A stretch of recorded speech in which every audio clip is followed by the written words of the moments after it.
Okay, guys, so many of you have seen my nutshell movies right now. So basically, I'm going to be showing you how I pose my characters for my nutshell movies. So basically, I use Ibis Paint to get the job done for the posing. So yeah, the first part I obviously do is import my character.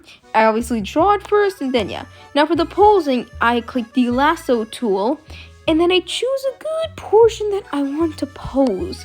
So yeah.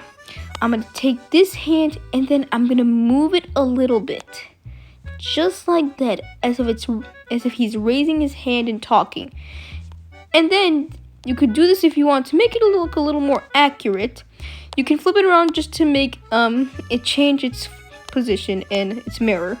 So now I remove it, and then I would basically attach it to the arm with the color.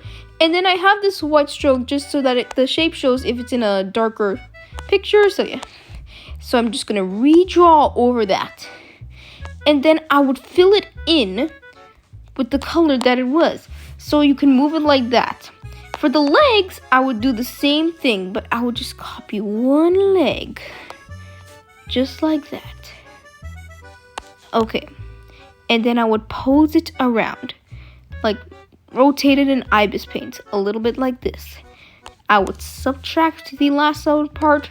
Now, I would take this again. I would connect it back to the torso.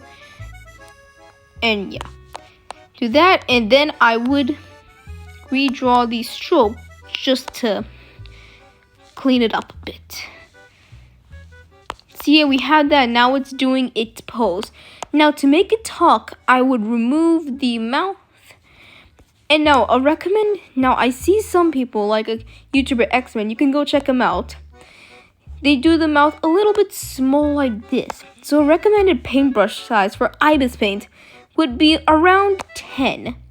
And then you could draw it like this.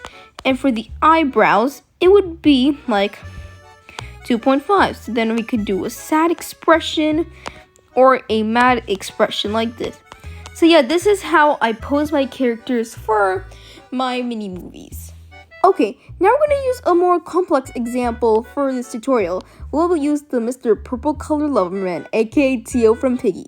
So what I would do basically is, I would basically fill in a portion of his shirt. I would use the selection tool. So now I would just get the arm,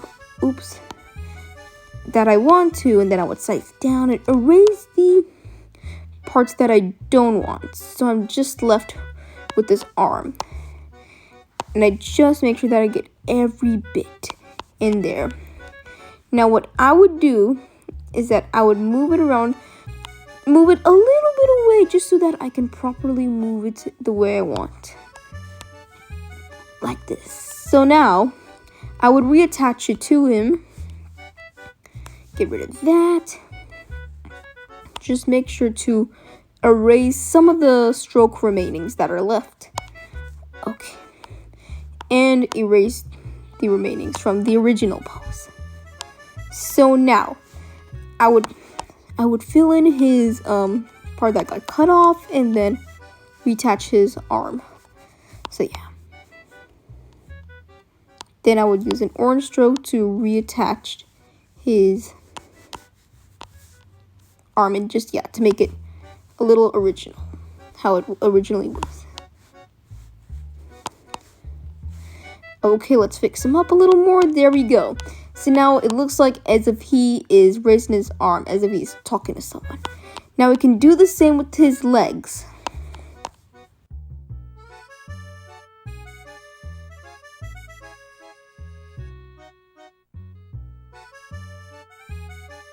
See, a little bit like that. And now to give a little expression to Tio's face, I would basically remove his eye and take... Okay, before I do that, I would first remove his eye, add the color to there. Then I would remove his eye and copy the color. And then I would erase the dots that I put. And then I would add it back to his eye. See, that it could appear a little more clear. And then I would do a little sneaky look on his eye. So yep, there we go. Now we have that was a little look into posing Teal. So yeah, we could do the same with other characters like Willow and Pony, and for the complex ones, we can also do it with like Monster Teal for looking at parts. So yeah, hope this helps you when you're drawing your characters on Ibis Paint.